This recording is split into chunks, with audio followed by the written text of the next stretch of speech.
के नाथ है साईं, सब भक्तों के साथ है साईं। जय साईं राम, जय साईं श्याम, जय साईं राम। ओ दीन दुखी के नाथ है साईं, सब भक्तों के साथ है साईं। अमृत की बरसात है साईं, अमृत की बरसात है साईं। सब पे करें उपकार। आओ रे आओ भैया,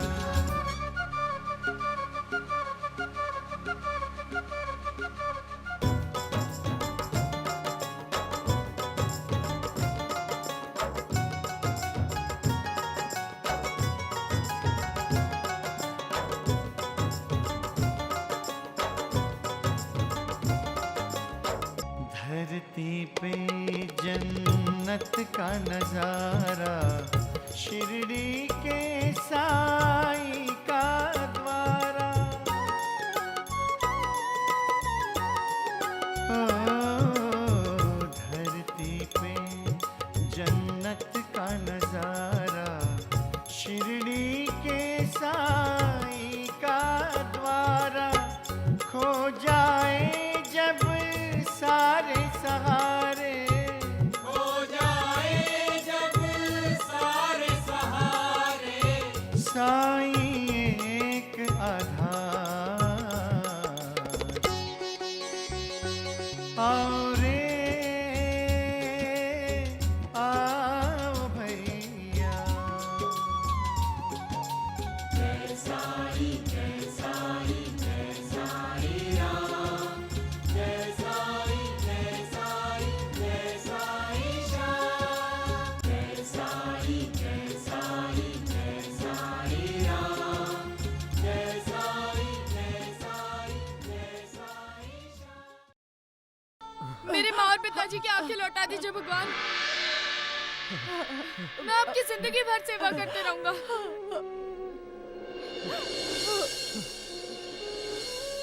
आप जो भी काम करने के लिए कहेंगे मैं करूंगा। अरे क्यों रो रहा तू? हाँ चल हट यहाँ से। अरे राम राम राम, नाटक कर रहा है। नहीं नहीं वैद्य जी, श्रवण नाटक नहीं कर रहा है। तुम बीच में मत बोलो साईं। हाँ। हाँ? तुझे कितनी बार बोला भगवान मंदिर में मिलेंगे? जा। हाँ। चल। चलो माँ। चल बेटा, चल।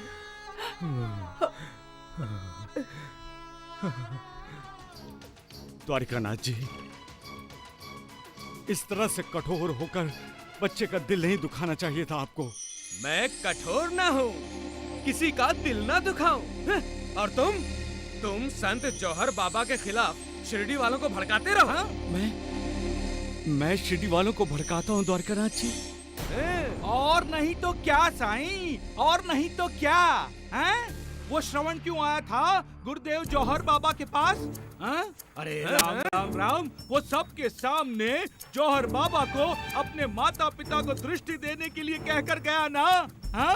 अरे राम राम राम, ये गुरुदेव जौहर बाबा के खिलाफ साजिश नहीं थी तो और क्या थी? हाँ? साईं बाबा, गुरुदेव, द्वारकानाथ जी और वैद्य जी को कोई गलत फहमी हुई है। वाह, गलत फहमी हुई है। देख रहे हैं आप गुरुदेव, क्या आज तक किसी ने किसी अंधे को दृष्टि प्रदान की है सिवाय डॉक्टर के? राम राम राम, आप नहीं दे सकेंगे तो ये ढोंगी साईं आपके खिलाफ सारे शिरडी में ढिंडोरा पीटता रहेगा। हाँ। वाह रे मालिक वाह, कैसे कैसे इल्जाम लगाए जा रहे हैं मुझ पर। देख रहे हैं गुरुदेव, अब ये भी नाटक करने लगा है। हाँ। साईं बाबा, मैं विश्राम करना चाहता हूँ। अंदर जाओ और मेरे लिए गद्दी बिछा दो। जो आज्ञा गुरुदेव।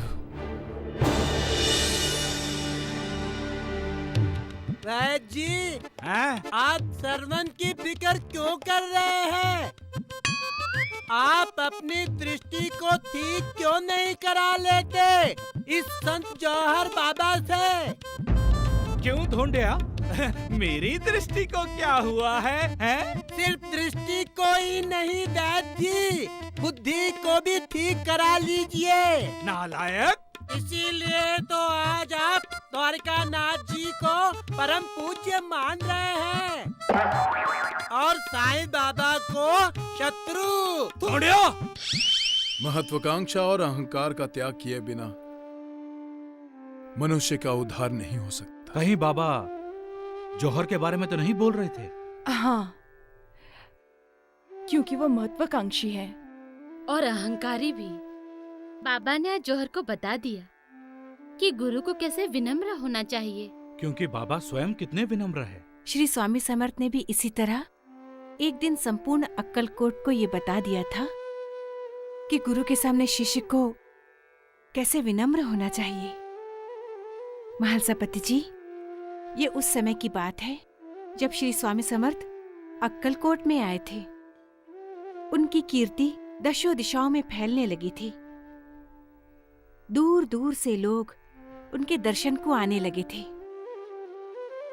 और श्री स्वामी समर्थ भी उन्हें ताप, पाप और शाप से मुक्त कर रहे थे। अक्कलकोट के राजा मालोजी राजे भी श्री स्वामी समर्थ की कीर्ति से बड़े प्रभावित हुए थे। तो आप सबका कहना है कि हमें स्वामी समर्थ के दर्शन करने चाहिए? जी महाराज। श्री स्वामी समर्थ परमेश्वरी अवतार है महाराज। अच्छा, श्री स्वामी समर्थ एक आध्यात्मिक शक्ति है। लो, चिंतोपंत आ गए। प्रणाम महाराज। चिंतोपंत, ये सारे दरबारी कह रहे हैं कि स्वामी समर्थ का बड़ा महात्म्य है। स्वामी समर्थ महात्मा है महाराज, महात्मा है। अक्कलकोट और हम सब बड़े भाग्यशाली हैं महाराज, जो स्वामी महाराज हमारे अक्कलकोट में निवास कर रहे हैं। चिंतोपंत, तुम तो उनके भक्त हो चुके हो। क्योंकि स्वामी समर्थ पर ब्रह्म परमात्मा का साकार रूप ही तो है। महाराज को उनके दर्शन अवश्य करने चाहिए।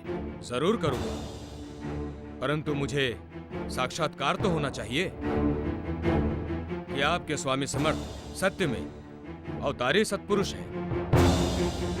चिंतोपंत, क्या आपके स्वामी महाराज मुझे इसी वक्त इस स्थान पर दर्शन दे सकते हैं?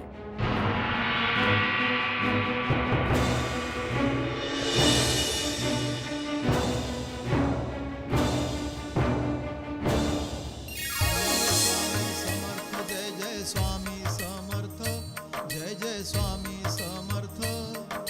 श्री स्वामी समर्थ, जय जय स्वामी समर्थ, जय जय स्वामी समर्थ। श्री स्वामी समर्थ, जय जय स्वामी समर्थ, जय जय स्वामी समर्थ।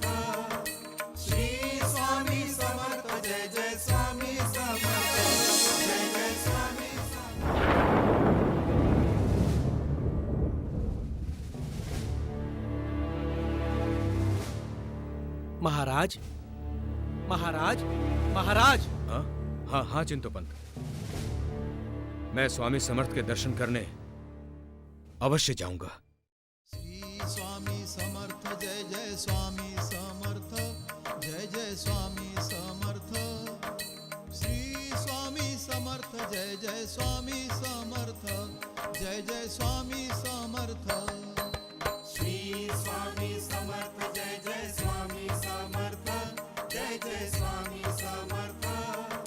श्री स्वामी समर्थ, जय जय स्वामी समर्थ, जय जय स्वामी समर्थ। श्री स्वामी समर्थ, जय जय स्वामी समर्थ, जय जय स्वामी समर्थ। श्री स्वामी समर्थ, जय जय स्वामी समर्थ, जय जय स्वामी समर्थ। श्री स्वामी समर्थ, जय जय। हटो, श्रीमंत मालोजी राजे आए हैं, उन्हें रास्ता दो। हटो।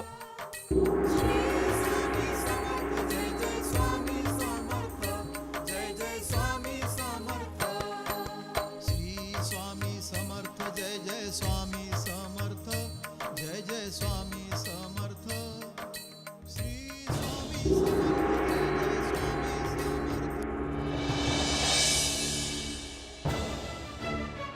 स्वामी महाराज, मुझे आशीर्वाद दीजिए।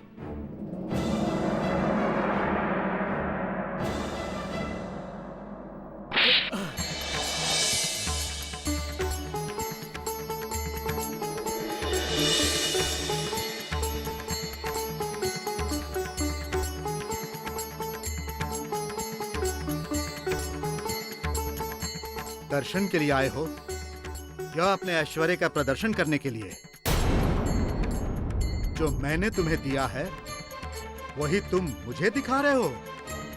तुम्हारा बड़प्पन तुम्हारे पास, तुम्हारे महल में है, यहां नहीं।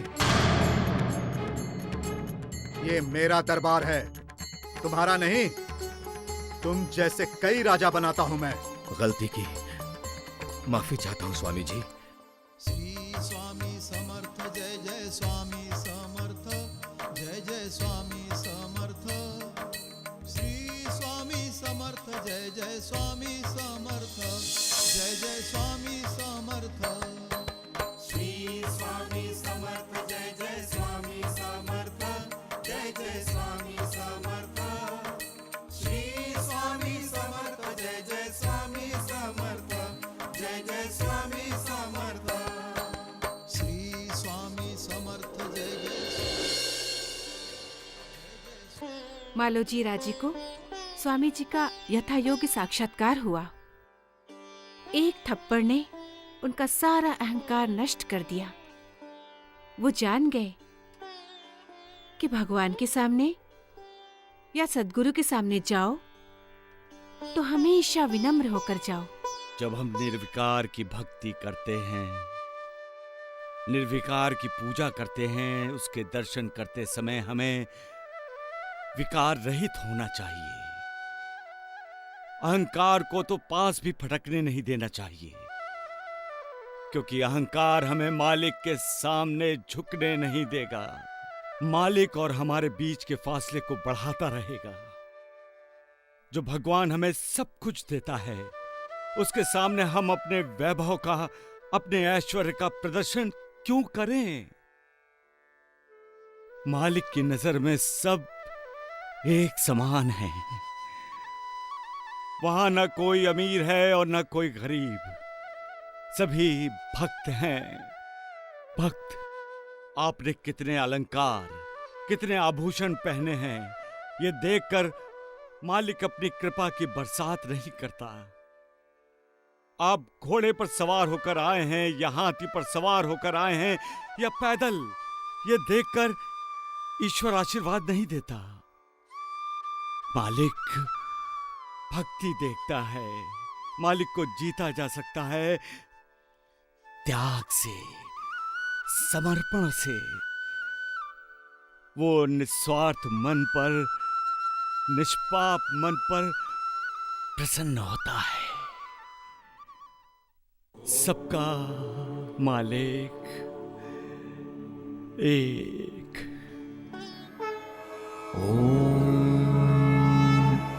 विष्णवे नमः। ओम विष्णवे नमः। ओम विष्णवे नमः। ओम चाची, चलो ना आप भी सत्यनारायण भगवान की पूजा में।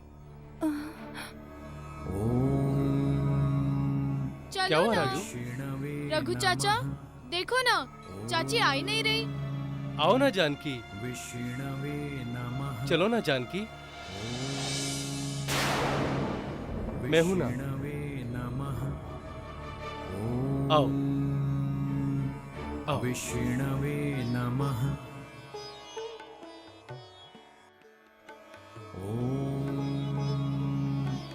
विष्णवे नमः।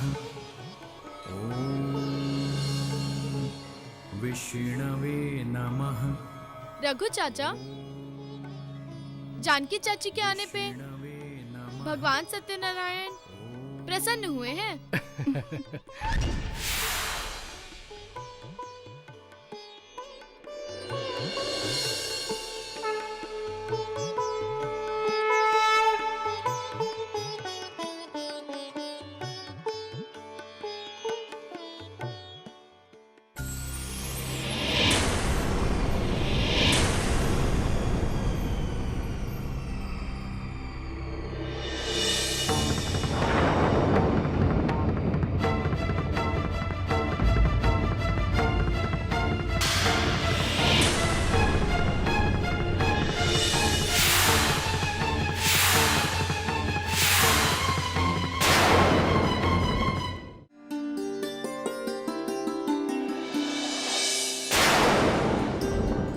आप बाहर क्यों खड़े हैं? अंदर आइए। आइए आइए आइए माँ जी, पिताजी आइए।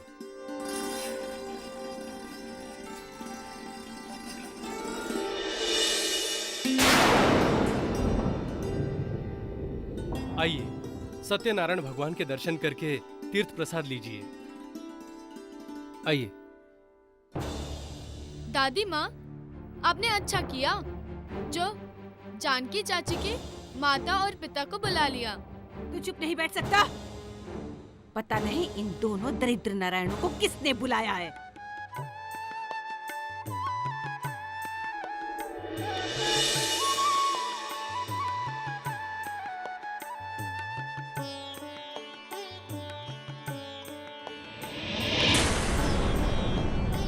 ये लीजिए प्रसाद।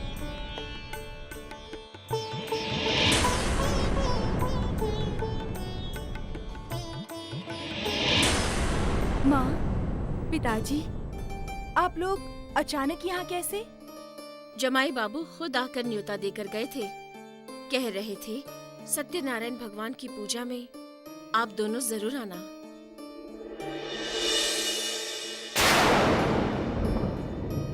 आइए माताजी, पिताजी, भोजन के लिए चलिए। आइए आइए।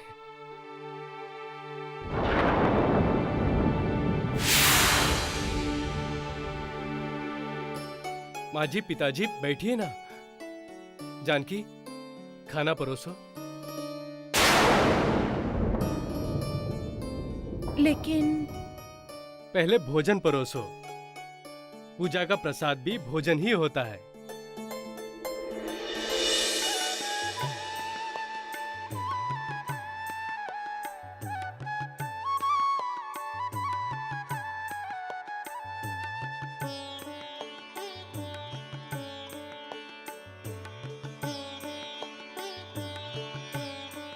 माँ, आपको कुछ और दूं?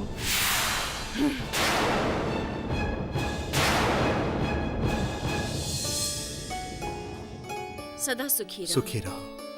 अष्टपुत्र सौभाग्यवती भव।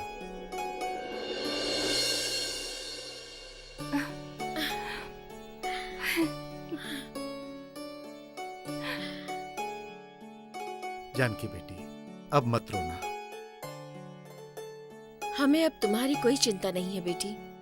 रघुराव के रूप में तुम्हें सुयोग्य पति मिला है, जो तुम्हारे सुख दुख को अपना सुख दुख समझता है, तुम्हारे मान अपमान को अपना मान अपमान समझता है। हम बहुत खुश हैं बेटी। पिताजी,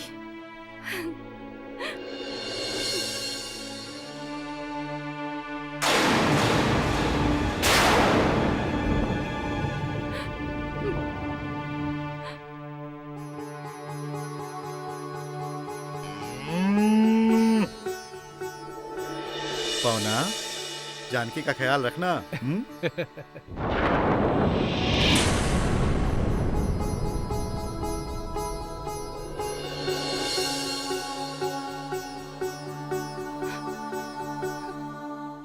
ससुराल में बेटी अपनी नई जिंदगी शुरू करती है।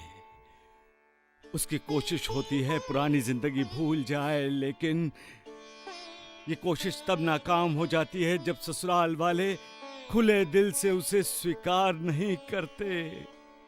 तब उसकी आंखों के सामने ही उसके सपनों की दुनिया ध्वस्त हो जाती है और बेटी जान जाती है कि जिंदगी की राहों पर हमेशा फूल ही नहीं बिछे होते, ज्यादातर कांटे ही कांटे बिछे होते हैं। फिर वो कांटों पर चलना सीखती है। कांटों से घायल होने के बाद भी मुस्कुराना सीखती है, क्योंकि वो जान जाती है कि जिंदगी में सुख से ज्यादा दुख है और इसी का नाम जिंदगी है।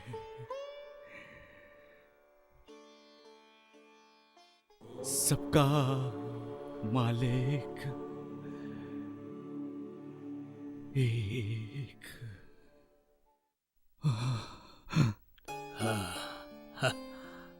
ये लीजिए लीजिए चाय।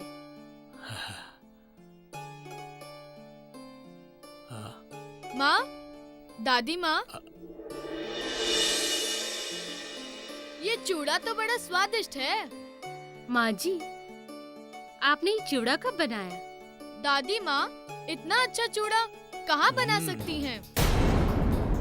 ये चूड़ा तो मेरी नानी ने बनाया है। तुम्हारी नानी? जानकी चाची की माँ। तुम भी कुछ सीख लो माँ, मेरी नानी से। दादी, दादाजी, एक बार खाओगे फिर 100 बार मांगोगे। खाइए ना दादाजी। लाओ।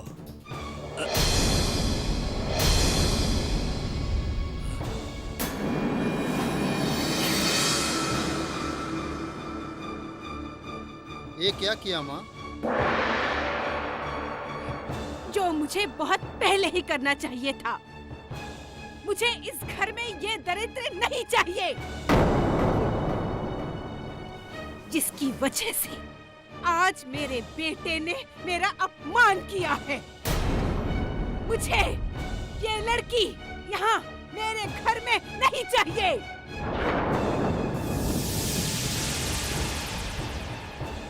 लेकिन मुझे जानकी चाची इस घर में चाहिए दादी।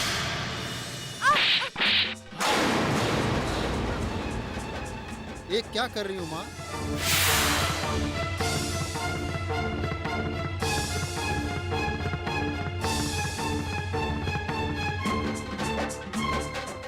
अहंकार, अहंकार, अहंकार।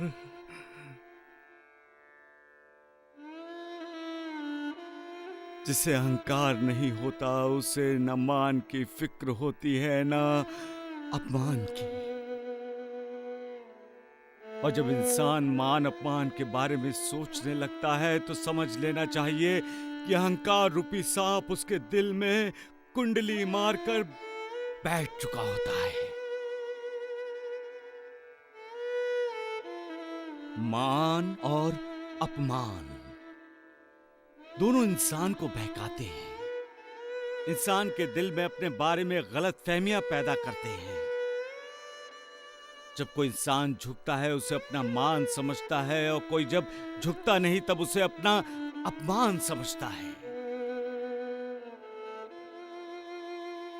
इसलिए संत महात्मा कहते हैं कि इंसान को हमेशा विनम्र, हलीम होना चाहिए।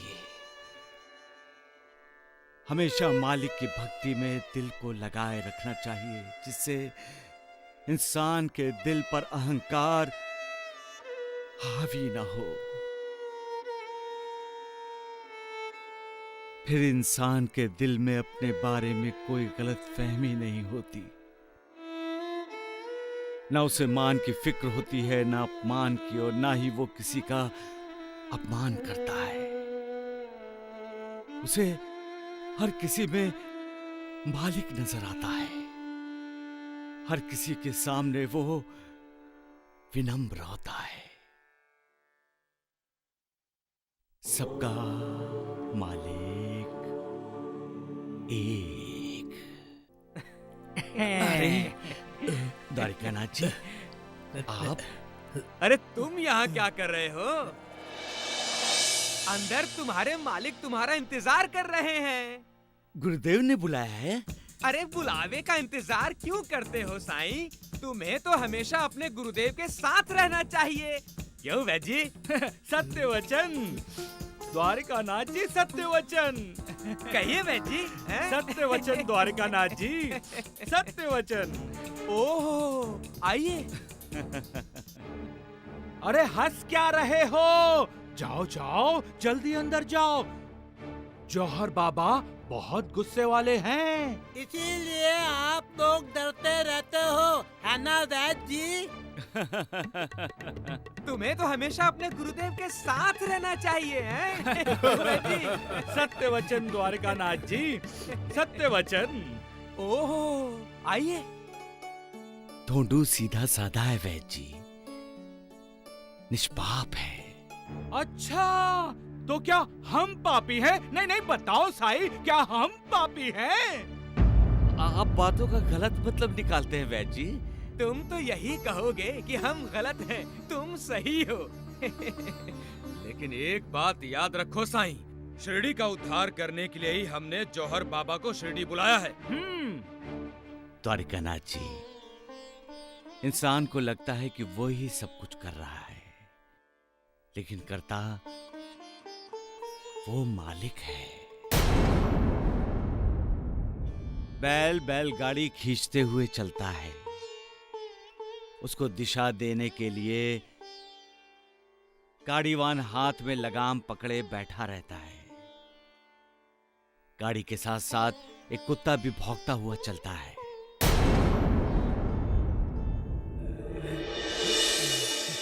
कुत्ते को लगता है कि वो भौंकता है इसलिए गाड़ी चल रही है। उसको कितनी गलतफहमी हो गई है कि गाड़ी वो चला रहा है। सबका मालिक एक।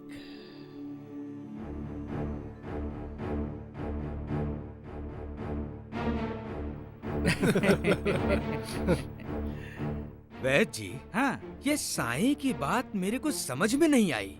मेरी समझ में आ गई। अच्छा तो बता, वो साईं क्या कहना चाहता था, बता।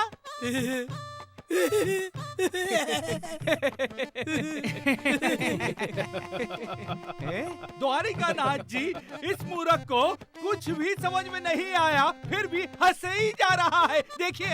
अरे हंसू नहीं तो क्या रोऊं?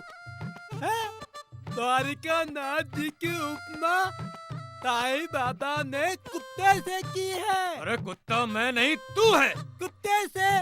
ऐसे कुत्ते से जो हमेशा भौंकता रहता है। ऐसा कुत्ता जो समझता है सारी दुनिया वो चला रहा है। अरे दुनिया तो मालिक चला रहे हैं, ईश्वर भगवान चला रहे हैं, परमेश्वर चला रहे हैं।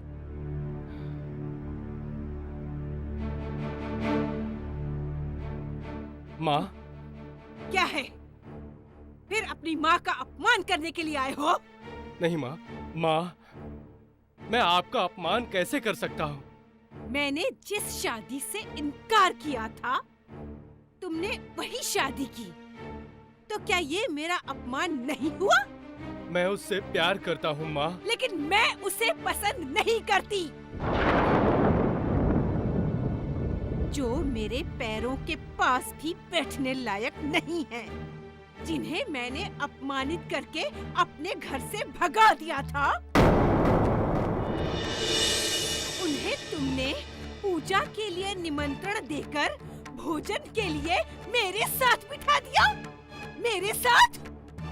वो मेरे सास ससुर है माँ। उनके लिए इस घर में कोई जगह नहीं है, और तुमने उनका आदर सत्कार किया। क्या ये मेरा अपमान नहीं था? तो मुझे माफ कर दीजिए माँ।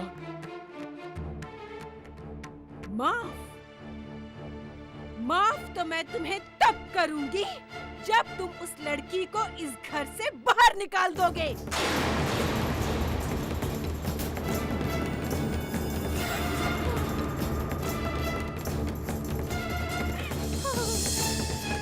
जानकी, जानकी।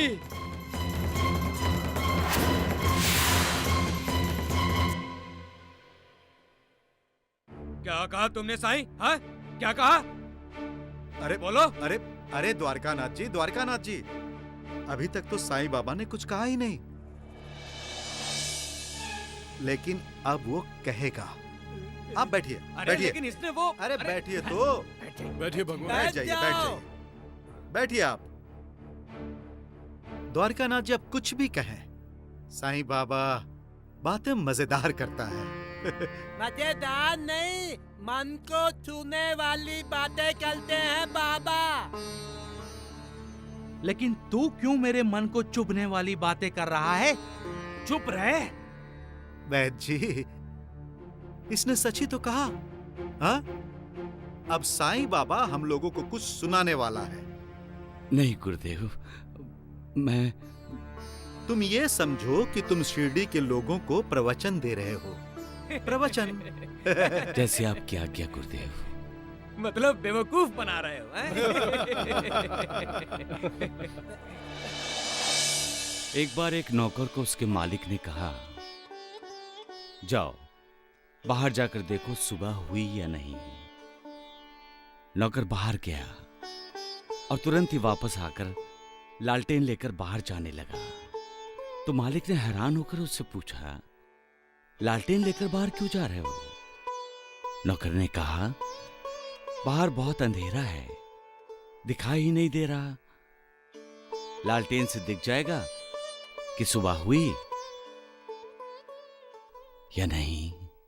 सुबह हो जाएगी तो अंधेरा कहाँ रहेगा? हाँ, सुबह हुई या नहीं हुई, इसे देखने के लिए लालटेन की क्या जरूरत? सुबह का मतलब ये कि कुछ अच्छा हुआ, जिसमें अंधेरा यानी बुरा बह गया। सुबह होने का मतलब है कि ज्ञान रूपी प्रकाश चारों दिशाओं में फैल गया और अज्ञान रूपी अंधेरा छट गया। जी, ये जौहर बाबा तो बड़ा चोर है। भाई बाबा के प्रवचन चुरा कर बोल रहा है। अगर आप लालटेन लेकर सुबह को ढूंढने निकलेंगे तो लोग समझेंगे कि आपके दिल में अज्ञान का अंधेरा छाया हुआ है, और जब तक आप उसे ज्ञान रूपी प्रकाश से दूर नहीं करेंगे, आपके लिए सुबह नहीं होगी। ये जौहर बाबा साईं बाबा जैसा ही बोल रहे हैं। गुरुजी, ऐसा लग रहा है कि साईनाथ हमसे दूर जा रहे हैं। सपने, इंसान सपने देखता है। हाँ। लेकिन जब वो नींद से जागता है तब उसे ये एहसास होता है कि वो तो सपना देख रहा था। इंसान का नींद से जागना ज्ञान का साक्षात्कार ही तो है। तो फिर सपना अज्ञान का सूचक है। इसीलिए ज्ञानी कहते हैं कि हर किसी को ज्ञान का दीपक जलाकर अज्ञान रूपी अंधेरे को बहुत दूर भगा देना चाहिए। सबका कल्याण हो। गुरुदेव जौहर बाबा की जय। गुरुदेव जौहर बाबा की जय। गुरुदेव जौहर बाबा की जय। गुरुदेव जौहर बाबा की जय। गुरुदेव जौहर बाबा की जय। गुरुदेव जौहर बाबा की जय। गुरुदेव जौहर बाबा की जय। साईं बाबा तो पीछे मुड़कर भी नहीं देख रहे। ऐसा लगता है जैसे साईं बाबा हमें पहचानते तक नहीं। हाँ, जैसे सारे रिश्ते तोड़ लिए हो उन्होंने हमसे।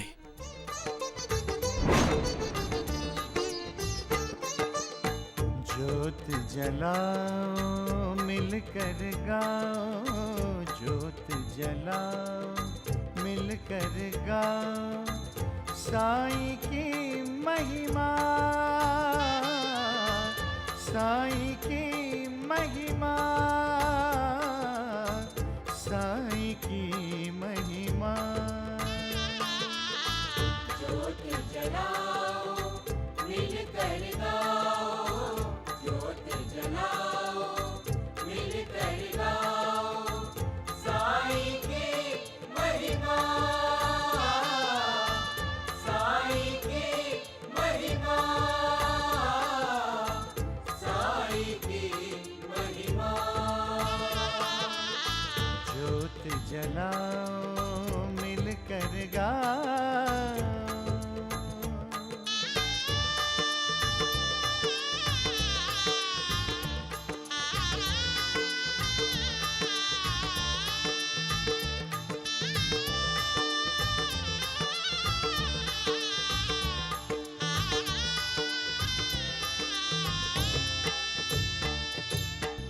ओम साईं अलख निरंजन, मंगल कारक भय दुख भंजन।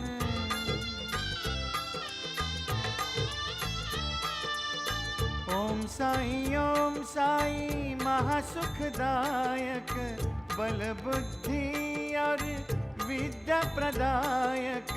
श्रद्धा जगाओ मिलकर गाओ, श्रद्धा जगाओ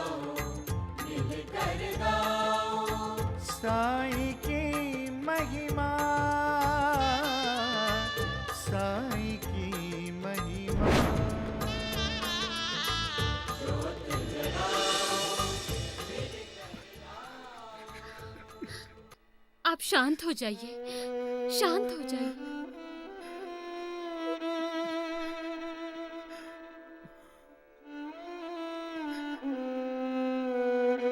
मैं साईनाथ से दूर नहीं रह सकता शिव, मैं साईनाथ से दूर नहीं रह सकता।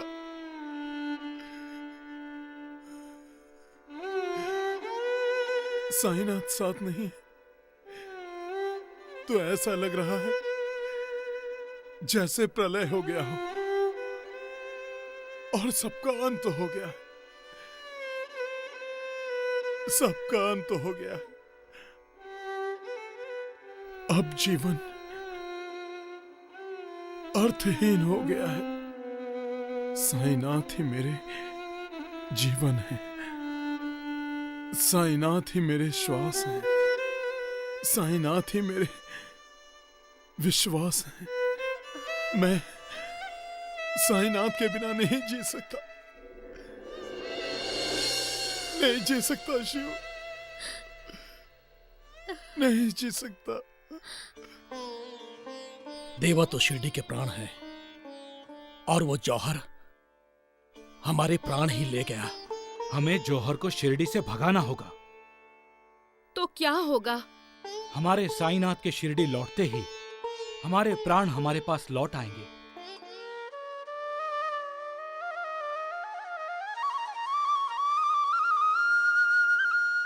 अब शिरडी के लोगों को तुम ही बताओ मालिक, शरीर का त्याग करने वाले प्राण क्या कभी वापस लौट कर आते हैं? उन प्राणों को तो उस शरीर में रहने की सजा तुम ही देते हो, और जैसे सजा का वक्त समाप्त होता है वो प्राण एक पल के लिए भी शरीर में रहने को तैयार नहीं होता, उसी पल शरीर को त्याग देता है। चाहे शरीर का वस्त्र नया ही क्यों ना हो, वो तो तुम्हें विलीन होना चाहता है, तुम्हारे साथ एक रूप होना चाहता है। इसलिए तो इंसानी शरीर को त्याग कर तुम्हारे पास चल पड़ता है।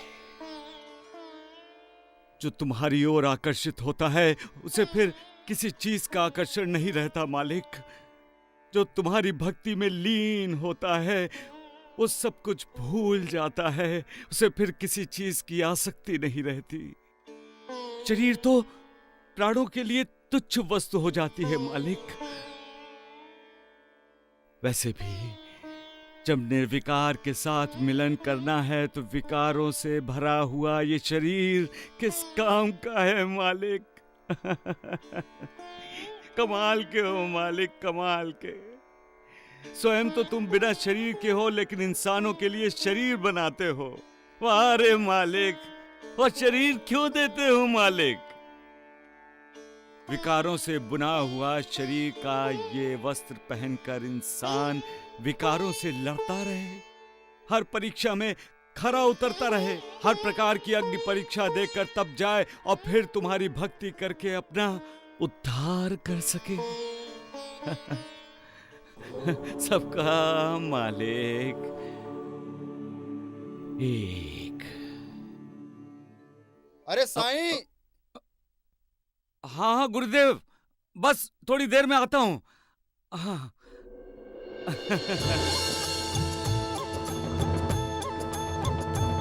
साईं बाबा, साईं बाबा, साईं बाबा, जय साईं बाबा।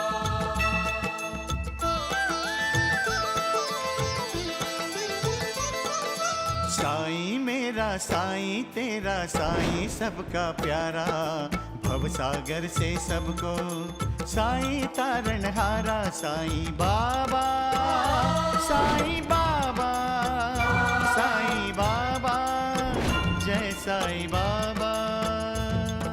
साईं मेरा साईं तेरा साईं सबका प्यारा, भवसागर से सबको साईं तारणहारा। साईं बाबा, साईं बाबा, साईं बाबा, जय साईं बाबा।